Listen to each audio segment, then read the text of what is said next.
నమస్తే అన్న. నమస్కారం. అనుకున్నట్టుగా ప్రభుత్వాన్ని తరలిచ్చేసి కొత్త ప్రభుత్వం ఏర్పాటు చేశారు. నెల దాటింది. ఎలా ఉంది అసలు? 5 సంవత్సరాలు నరకం చూసి ప్రజలు ఇప్పుడే స్వర్గంలోకి అడుగు పెట్టినట్టు ఫీల్ అవుతున్నారు జనాలు. కొత్త ప్రభుత్వం ఏర్పడిన కాడి నుంచి మన డిప్యూటీ సీఎం గారు పవన్ కళ్యాణ్ గారి పనితీరు కానీ, పౌర సరఫరాల శాఖ మంత్రి నాదెండ్ల మనోహర్ గారి పనితీరు కానీ, మన ముఖ్యమంత్రి చంద్రబాబు నాయుడు గారి పనితీరు కానీ చాలా ప్రజల్లోకి చాలా చొచ్చుకుపోతుంది. ఫ్రీ శాండ్, ఉచిత ఇసుక అనేది గొప్ప నిర్ణయం చంద్రబాబు నాయుడు గారు తీసుకున్నది. గత ప్రభుత్వంలో భవన నిర్మాణ కార్మికులు పడిన కష్టాలు చూసి ఈ ప్రభుత్వం తీసుకున్న నిర్ణయం చాలా గొప్పగా ఉంది. దాన్ని మేము చాలా మెచ్చుకుంటున్నాం చంద్రబాబు నాయుడు గారిని. అలాగే జనసేన అధినాయకులు పవన్ కళ్యాణ్ గారు కానీ, నాదెండ్ల మనోహర్ గారు కానీ, ప్రతి మంత్రులు, మన హోమ్ మినిస్టర్ వంగ అనిత గారు కానీ చాలా బాగుంది. నెల రోజుల్లోనే మార్పు కనబడుతుంది జనాల్లో. చాలా సంతోషంతో ఉన్నారు జనాలు. అయితే రెడ్ బుక్ అన్నారు నారా లోకేష్ గారు, అది అమలు చేస్తే మంచిదంటారా లేకపోతే? తప్పండి. అది ఎట్లా అంటారేమో, ఆడే ఎదవా చేసినాడు, వీళ్ళు అది చేయకూడదు. నువ్వు ప్రజలకి మంచి చేయాలన్న థాట్లోనే ఉన్నారు వీళ్ళు, అదే పని చేయాలి. పోతా ఉంటారండి, దేవుడు అన్నీ చూస్తూనే ఉంటాడు పైనుంచి. వాళ్ళ దేవుడు ఎట్టగో వాళ్ళ దేవుడిని ఎట్ట చూస్తారో, చట్ట పరిధిలోకి వచ్చిన వాళ్ళని శిక్షితం కావన్నది. ఏ గవర్నమెంట్ చేసిన పని అయినా అదే. నువ్వు తప్పు చేసావు అనుకోండి, చట్టం దాని పని అది చేసుకుంటూ పోద్ది. అంతేగాని పర్టికులర్గా వాళ్ళ మీద దృష్టి పెట్టి వీళ్ళు జనాలని మర్చిపోవడం అనేది కరెక్ట్ కాదు. వీళ్ళు చేసే పని బాగుంది, ఎందుకంటే చట్టం దాని పని తను చేసుకుంటూ పోతుంది. ఇప్పుడు దూరంపూడి చంద్రశేఖర్ రెడ్డి ఉన్నాడు, అది కోటా బియ్యం, రేషన్ బియ్యం స్కాము. జోగి రమేష్ ఉన్నాడు, అగ్రిగోల్డ్ ల్యాండ్ స్కాము. అట్లా స్కామ్లు చేసిన వాళ్ళు చట్టం స్కీమ్లు ఏం లేవు. ఇప్పుడు మీకు అర్థమవుతుందో లేదో, రేషన్ బియ్యం అనేది కొన్ని వేల కోట్ల మాఫియా అంట. అది మనం టీవీలో చూడటం ఏంటంటే, మీలాగా ఎవరో యూట్యూబ్లో పెడుతుంటే చూడటమే మేము. ఇవన్నీ ఇప్పుడు మన ఆటో మీకు ట్యాక్సీలు కానీ ఆటో వాళ్ళకి కానీ ఎలాంటి బెనిఫిట్స్ చేస్తే బాగుంటుంది అనుకుంటున్నారు? ఏ బెనిఫిట్స్ ఏం లేవండి. ఇప్పుడు ఈ సిటీలో వచ్చేసరికి సిటీ యూనియన్ ఆటోలు అని కొన్ని ఉంటాయండి. చంద్రబాబు నాయుడు గారి టైంలో కూడా ఈ ఆటోలు సరిపోతలేదని ఒక 5,000 ఆటోలు, కొత్త ఆటోలు వదిలేరు. ఈ జగన్ రెడ్డి గారు వచ్చిన తర్వాత ఆ జీవోని అనుసరించి కొన్ని వేల వాస్తవంగా చెబుతున్నానండి. నా పేరు ఉమ్మడిశెట్టి నరేంద్ర, నా ఆటో నెంబర్ ఇదే, నా ఓన్ ఆటో. గత 5 సంవత్సరాల్లో ఒక్కసారి కూడా నేను పెట్టుకోలే. ఆటో వేసిన వాళ్ళకి వేసారు, నేనేం వేయలేదు అంటలేదు.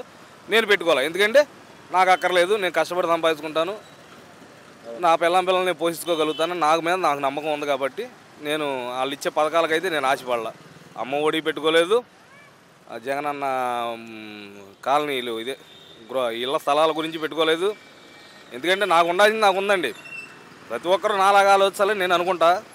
కాదు ఈ ఉచితాలు అలవాటు పడిపోయిన జనాలు ఎప్పుడు మారుతారో, ఈ రాష్ట్రం ఎప్పుడు బాగుపడుతుందో. మన కూలి పనుల వాళ్ళు ఉన్నారు, అవునండి, రోజుకు 1000-1200 చేయనంటున్నారు. మరి వాళ్ళకి ఎక్కడి నుంచి పని కల్పించాలంటే అందించి పని కల్పిస్తామండి. ఇప్పుడు ఈ ఉచిత ఇసుక వల్ల చాలా మన వాళ్ళు కాకుండా బయట హిందీ వాళ్ళని పెట్టుకుంటున్నారు. అవునండి, తక్కువ రేటుకి వస్తున్నారు. అవునవును. మరి అది కరెక్ట్ అంటారా లేకపోతే వీళ్ళకి ఏమన్నా మరి సర్దుబాటు చేయడం బెస్ట్ అంటారా? వీళ్ళు మన వాళ్ళకి సర్దుబాటు చేసుకోవాలండి. ఎప్పుడైనా సరే మనకున్న వాళ్ళకి మనం పని చూసుకున్న తర్వాత బయట వాళ్ళని తెచ్చుకోవాలి.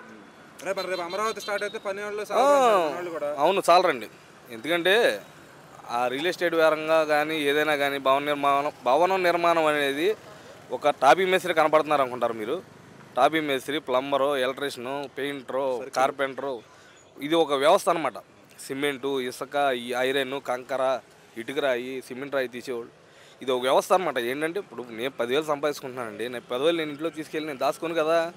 10,000 ఒక 1000 రూపాయలు తీసుకెళ్ళి నిత్యావసరాలు కొనుక్కుంటాం, ఒక 1000 రూపాయలు తీసుకెళ్ళి బియ్యం కొనుక్కుంటాం, ఒక 1000 రూపాయలు కరెంటు బిల్లు కట్టాం. అట్లా మన దగ్గరికి వచ్చేది ఏంటంటే, ఎప్పుడైనా సరే జనాలకి పని అనేది కల్పిస్తే ఆటోమేటిక్గా రొటేషన్ రూపాయి అనేది జరుగుద్ది. అన్ని సంస్థలు జరుగుతాయి, అన్ని వ్యాపారాలు బాగుంటాయి. ఈ ఇసుక వల్ల మీరు అనుకుంటున్నారేమో ఒక 2 నెలల్లో మొత్తం కూలీలు అందరికీ పని కంపల్సరీ దొరుకుద్ది. Thank you. ఎలా ఉంది ఈ కొత్త ప్రభుత్వం? కన్స్ట్రక్షన్ అక్కడక్కడ మొదలైనవి, ఇసుక కూడా మొన్న మొదలు పెట్టారు మొత్తం ఇవ్వడం కూడా. అది ఎలా ఉంది మీకు? అసలు మీరు ఇది ఉందా? ఇసుక అయితే రేపు వారం నుంచి స్టార్ట్ చేస్తామని చెప్పేసి అన్నారు. ఫ్రీ ఇసుక ఏదైతే ఉందో అది ఇప్పుడు వరకు కన్స్ట్రక్షన్ చేయడానికి మాకు లారీ వచ్చేసి 30,000 వాళ్ళ ఇష్టం, వాళ్ళ రేటు ఏదంటే అది చేసుకుంటూ వచ్చారు. సరే వాట్ ఎవర్ ఇట్ ఈస్. ఇప్పుడైతే మాత్రం కూటమి ప్రభుత్వం వచ్చిన తర్వాత చాలా బాగుంది మాకైతే. ఓకే రైట్, కంఫర్ట్ నడుస్తుంది. ఇంకో విషయం ఏంటంటే ఈ గత ప్రభుత్వంలో పడిన బాధలు చాలా ఉన్నాయి. వాస్తవం చెప్పుకోవడానికి బయటికి రావాలన్నా కానీ చాలా సఫర్ అయ్యి ఉన్నాం ఆ టైంలో. ఇప్పుడు ఏంటంటే ఫ్రీ హ్యాండ్ వచ్చింది, మాట్లాడుకోవడానికి కానీ దేనికన్నా కానీ ఒక అవకాశం అనేది వచ్చింది. అంటే చాలా మంది నోర్లు కూడా మూయించేసే పరిస్థితి. మూయించేయడం ఏంటండి, మేమే సైలెంట్గా మాకు జరిగిన అన్యాయానికే మేమే సైలెంట్గా కూర్చోవాల్సి వచ్చింది. మా సొంత మేనల్డికి వచ్చిన ఇబ్బంది వల్ల మేమే సైలెంట్గా కూర్చున్నాం. గత ప్రభుత్వం పెట్టిన టార్చర్ అంతా ఇంత కదండి, మాకు చాలా టార్చర్ పడ్డాం మేము. ఇక మంచి కసి మీద ఉన్నాను, వాసన చెప్పాలంటే మంచి కసి మీద ఉండి వేసింది ఇది మేము చేసుకున్నాం. మరి ఇప్పుడు వాళ్ళకి తిరిగి డైరెక్ట్ అటాక్ ఇచ్చేయాలంటారా, లేదంటే ఏదన్నా అసలు లేదండి. రెడ్ బుక్ ఏదైతే ఉందని చెప్పేసి అన్నారు అలా అది అమలు పరిస్తే ఇవాళ కూడా పేషీల్లో వస్తున్నారు, పాతోళ్ళే ఉన్నారని చెప్పేసి అని ఇవాళ కూడా న్యూస్ వచ్చింది. అది కొంచెం అర్థం చేసుకొని లోకేష్ గారు ఏదైతే చేయాలనుకున్నారో అది తొందరగా చేస్తే మాలాంటి వాళ్ళు మేము చాలా హ్యాపీ ఫీల్ అవుతాం. ముందు హ్యాపీ ఫీల్ అవుతాం. ఏదైతే తెలుగువారి ఆత్మగౌరవం అని చెప్పేసి అని అంటారు అది మొత్తం పోగొట్టేసి కూర్చున్నారు వీళ్ళు. దానికి వర్క్లు స్టార్ట్ అయ్యి అక్కడ మాలాంటి వాళ్ళకి కూడా వర్క్లు దొరికి మేము కూడా డెవలప్ అవడానికి అవకాశం ఉంటుంది. ప్లస్ ఏంటంటే ఈ గత ప్రభుత్వంలో ఏదైతే ఆగిపోయినాయి, పనులన్నీ ఆగిపోయినాయి, చేయలేదు అని చెప్పేసి అని అనుకున్నామో అవన్నీ మళ్ళీ స్టార్ట్ చేసుకోవడానికి, మేము కూడా రూపాయి సంపాదించుకోవడానికి అని మాకు ఒక స్టాండప్ ప్లేస్ ఒకటి దొరుకుతుంది. ఇప్పుడు ఈ టిడ్కో ఇల్లు అవి ఉన్నాయి కదా, అవి మళ్ళీ శుభ్రం చేసి నీట్గా చేసి ప్యాచ్ వర్క్ చేసి ఇవ్వడం కుదురుతుందా? వీళ్ళు పెట్టిన దానికి మామూలుగా ప్రభుత్వం మాట్లాడింది ఏంటంటే దానికి డబుల్ అవుతుంది. ఇప్పుడు ఏదైతే కట్టడానికి అయ్యిందో దానికి మళ్ళీ అంతా అవుతుంది మొత్తం రిపేర్కి అని చెప్పేసి అని అంటున్నారు. మరి సార్ వాళ్ళు ఏం చేస్తారు, చంద్రబాబు నాయుడు గారు ఏం చేస్తారో అనేది తెలియదు. ఇంకా అసలు ఇస్తే బాగుంటుందని చెప్పేసి అని బాగు చేసి ఇస్తే పేదవాళ్ళకి అనేది బాగుంటుందనే ఉద్దేశం. అలాగే మనం చూసుకుంటే పెన్షన్ల పాయింట్లో సక్సెస్ అయ్యారు. ఇటు అసలు అది మాత్రం రెబ్బలు కూడా యాక్టివ్గా పనిచేస్తున్నారు. వాళ్ళ వర్క్ ఎలా అనిపించింది జనసేన? అసలు జనసేన అని కాదు, మన టీడీపీ అని కాదు, బీజేపీ అని కాదులే, కానీ టోటల్గా కూటమి ప్రభుత్వం అనేది హైలైట్ అనమాట. ఈ మొన్న అసలు ఇవ్వకపోతే అన్న ఇదిలో వాళ్ళు ఆలోచించుకున్నారు, ఇస్తే ఇలా ఉంటుందని చెప్పేసి అని వాళ్ళకి తన్నినట్టు మొహం మీద తన్నినట్టు చూపించారు. అందరూ కూడా బయట నుంచి వచ్చి మన ముఖ్యమంత్రిని, పాత ముఖ్యమంత్రిని తరిమేయడానికి కారణం ఏంటంటారు? అసలు తరిమేయటం కాదండి, ఈ ఎంత బాధపడ్డారంటేనండి ప్రజలు అనేది పక్కన పెడితే గవర్నమెంట్ ఉద్యోగస్తులు కూడా అంతే చాలా వాళ్ళకైతే ఈఎంఐలు కట్టలేక, నాకు తెలిసిన గవర్నమెంట్ జాబ్ వాళ్ళు ఆర్ఎన్బి డిపార్ట్మెంట్లో చాలామంది ఈఎంఐలు కట్టలేక అసలు నానా అవస్థలు పడ్డారనమాట. ఈ ప్రభుత్వం వచ్చిన తర్వాత 2వ తారీఖు ఫోన్ చేసి మా ఫ్రెండ్స్ వాళ్ళు 2వ తారీఖు ఫోన్ చేసి, అరే ఈ జీతాలు వచ్చినాయిరా, ఎప్పుడు నెల వచ్చేసరికి కాల్ చేసి ఫస్ట్ తారీఖు శాలరీ అసలు లేదు. అంతకుముందు ఉన్నప్పుడు ఎందుకు ఎవరు ఏంటి అని చెప్పేసి అని అన్నోళ్ళు జగన్ గారి ప్రభుత్వం వచ్చిన తర్వాత ఏంటి పరిస్థితి ఏంటి రావట్లేదు, 20వ తారీఖు వచ్చేసరికి ఫోన్ చేశారు అమౌంట్ ఏమైనా ఉంటే వేస్తావా, కొంచెం ఇబ్బంది అవుతుంది.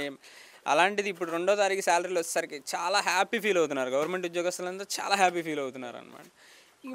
వాళ్ళ అల్టిమేట్ ఇప్పుడు గవర్నమెంట్ నుంచి వచ్చేది వాళ్ళకి, వాళ్ళ నుంచి ఏదైనా చేయించాలి అంటే మాకు వస్తుంది. వాళ్ళే హ్యాపీగా ఉంటే ఇంకా అందరూ హ్యాపీగా ఉన్నట్టే కదా ఉన్న పరిస్థితి. అది మళ్ళీ కన్స్ట్రక్షన్ అన్ని మెరుగవ్వాలి అంటే ఒక 6 నెలలు పడుతుంది.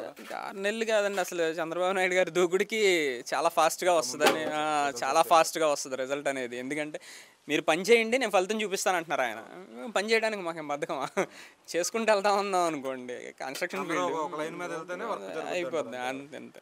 ఓకే, థ్యాంక్ యూ అండి. ఇప్పుడు మామూలుగా ఇసుక ఫ్రీ అనగానే ఫ్రీ అని ఇవ్వవసంలా, రూపాయి తీసుకుని ఇచ్చినా పర్లేదు, కానీ ఇసుక రన్నింగ్ ఉంటే పనులు ఉంటాయి, లేబర్ అనేది బతుకుతారు. లేబర్లే బతకపోతే వాళ్ళకైనా లోడింగ్ చార్జెస్ పడతాయి అంట కదా, అవి వేసాను అంటున్నారు. అది కంపల్సరీ వేస్తారు. లేబర్ అనేది డీజిల్ ఖర్చు ఇవన్నీ లేకుండా అనేది ఎవరు చేయరు.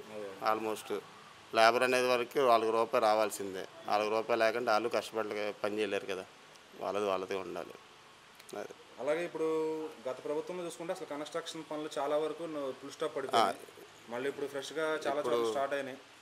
ఇప్పుడు కొంచెం అందరూ తినడానికి వాటికి రూపాయి వస్తుంది, ప్రశాంతంగా పని చేసుకుంటారు, ఎవరికాళ్ళకి ఇబ్బంది లేకుండా ఉంటుంది. ఎందుకంటే ఇంతకుముందు అసలు మాకు తెలిసినంత వరకు కన్స్ట్రక్షన్ ఫీల్డ్ ఆల్మోస్ట్ 1,00,000 ప్లాట్ల వరకు ఆగిపోయాయి. మాకు తెలిసినంత వరకు అపార్ట్మెంట్లు కానీ చాలామంది బిల్డర్లు ఆగిపోయారు.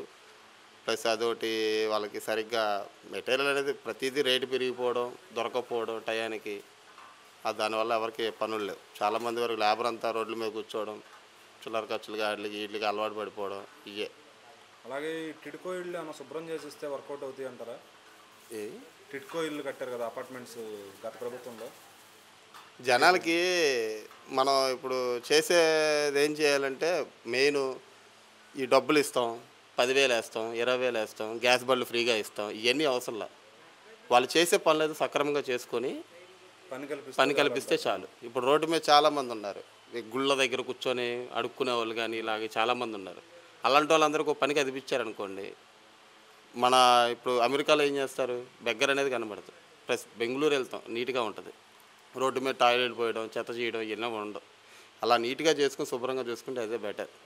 అంటే ఇప్పుడు రేపు అమరావతి కూడా వర్క్ స్టార్ట్ అయింది, ఇంకో 2-3 నెలలు అయితే ఇక్కడ కూలీలు కూడా మన హమాలీలు కూడా సరిపోరు అంటున్నారు, బయట నుంచి కూడా పిలిపించాలంటున్నారు. మరి అది ఎంతవరకు నిజమనేది మనం అందరం ఇల్లు చూస్తే కానీ తెలియదు. ముందు ఇప్పుడే కదా స్టార్ట్ అయింది, రాజకీయం వచ్చి 4 రోజులు అయింది, ఇంకా ఏమీ ఎంతవరకు ఏంటి అనేది తెలియదు. ఇప్పుడు పవన్ కళ్యాణ్ గారు అయితే కొత్తగా వచ్చారు, ఆయన ఎంతవరకు చేస్తారు, ఆయనది ఏంటనేది చూడాలి. ఇప్పుడు ఇచ్చిన హామీలోనే ఆల్రెడీ పెన్షన్లో సక్సెస్ అయ్యారు మొన్న 1st తారీఖు. పెన్షన్ బాగానే వచ్చింది, అందరికీ బాగానే వచ్చింది. కొంతమంది ఈ జగన్ ఉన్నప్పుడు ఏం చేశాడంటే పవన్ కళ్యాణ్ గారి తరఫున వాళ్ళు నిత్యావసర సరఫరా నాదెండ్ల మనోహర్ గారు కొద్దిగా రేట్లు ఏదో తగ్గించి ఇచ్చామని చెప్పారు. కాకపోతే మెయిన్ ఏంటంటే లేబర్ని ఎంకరేజ్ చేయాలంటే ఇప్పుడు గవర్నమెంట్కి కానీ ఎవరికైనా కానీ నిత్యావసర సరుకులు ఇలాంటివన్నీ ఫ్రీగా ఇచ్చి డబ్బులు ఇచ్చి ఇవన్నీ అనవసరం. మాకు తెలిసి పని ఇస్తే వాళ్ళకు రూపాయి వస్తుంది. అదే పని లేకుండా ఇప్పుడు మన సిగ్నల్స్ దగ్గర చూస్తాం, చాలామంది ఉంటారు, ఇజరాయిల్స్ ఉంటారు, వీళ్ళందరూ రోడ్ల మీద పెడితే ఎవరి మీద పెడితే వాళ్ళ మీద చేతులు వేయడాలు ఇవన్నీ చేస్తారు. అలాంటి వాళ్ళందరికీ ఒక పని కల్పించాం అనుకోండి, రూపాయి వస్తుంది గవర్నమెంట్కి. ఇప్పుడు చాలామంది లేబర్ని ఆ స్టేట్లకు వెళ్ళి ఈ దేశాలకు వెళ్ళి తెచ్చుకునే బదులు ఇలాంటి వాళ్ళందరినీ తీసుకెళ్ళి ఇలాంటి వర్కులు చేయించుకుంటే అదే మనకు ఉపయోగపడుతుంది. బయటికి వెళ్ళి తెచ్చుకోవాలి సర్కిల్ అంటారు ఏదన్నా కానీ, ఓ సర్కిల్కి వెళ్తేనే అందరినీ ఇక్కడే మనం చూసుకోవాలి. బయటికి అక్కడ ఇప్పుడు ఒక చెయ్యి లేదని ఒకడు కూర్చుంటాడు ఖాళీగా, ఆడేం చేస్తాడు, సాయంత్రానికి ఒక 10 రూపాయలు 20 రూపాయలు 200 ఓ 10 మంది 20 మంది అడుక్కుంటాడు. వాడు వెంటనే ఏం చేస్తాడు, అవ్వగానే బార్కి వెళ్ళిపోతాడు. 200 రాగా 150 రూపాయలు ఇంటి తాగేస్తాడు, ఒక 50 రూపాయలు చూస్తాడు, మళ్ళీ లైన్లోకి వస్తాడు. అదేదో ఆడికి పని కల్పిస్తే ఆడు పని చేసుకుంటే అక్కడే ఉంటాడు. ఈ రోడ్డు మీద ఉండే జనాలను తీసుకెళ్ళి కొద్దిగా పని కల్పించుకుంటే కొద్దిగా రోడ్డు పని ఉంటుంది, అందరికీ ఇది ఉంటుంది. అలాగే నారా లోకేష్ గారు రెడ్ బుక్ అన్నారు, పాత దాంట్లో చాలామంది హింసలను పెట్టారు, అందరూ ఆ ప్రభుత్వంలో వాళ్ళని హింసలు పెట్టారని చెప్పి, దానిపైన అది యాక్షన్ తీసుకోవడం కరెక్ట్ అంటారా రెడ్ బుక్ రూపంలో? అది వాళ్ళ నోటి దోల. ఇప్పుడు మనం అలా చేయడం అనేది కరెక్ట్ కాదు. మనం శాంతియుతంగా మనం వెళ్ళిపోవడం. ఇప్పుడు కుక్క మొరిగిందని చెప్పి మనం రాయిచ్చు కొడితే అది మళ్ళీ కరవడానికి వస్తుంది కానీ పోదుగా. వీళ్ళకి ఛాన్స్ వచ్చిందని వాళ్ళకి ఛాన్స్ వచ్చిందని వీళ్ళు కొట్టుకుంటా కూర్చుంటే ఏమవుద్ది, వీళ్ళు కొట్టుకుంటారు కానీ ఎవడో బాగుపడ్డారు. వాళ్ళు కుక్కలో మొరిగారు, మనం అదే మనుషులు, మన పని మనం చేసుకుంటూ వెళ్ళాలి. జనాలకు మంచి జరిగిందా లేదా, ప్రజలకు మంచి జరిగిందా లేదా చూసుకోవాలంతే. ఇప్పుడు నారా లోకేష్ గారు చాలా కాలం తర్వాత వచ్చారు ఎమ్మెల్యే కింద, 2 సార్లుగా ఓడిపోయినా కూడా రారని తక్కువ చేస్తారు. పవన్ కళ్యాణ్ నారా లోకేష్ ఇద్దరు గేట్ తన్నుకుంటా కూడా లోపలికి వెళ్ళారని చెప్పి, ఇప్పుడు గేటు తన్నుకుంటా లోపలికి వెళ్ళారని అంటే వాళ్ళ తత్వం వాళ్ళదన్న. ఇప్పుడు పిల్లల్ని తల్లుల్ని తీసుకురాలేదు వాళ్ళేమి, వీళ్ళలాగా రోడ్ల మీద తిరిగిన వాళ్ళు కాదు. అవన్నీ తాకుండా ఉండి ప్రశాంతంగా ఉండి చాలు. ఇప్పుడు చేయాలంటే ఎంతసేపు అలాగేం పట్టదు, పని చేసుకుని వెళ్ళిపోవాలంటే వెళ్ళిపోవాలంతే. నోరు అనేది టేప్ వేసుకొని కూర్చుంటే చాలా మంచిది.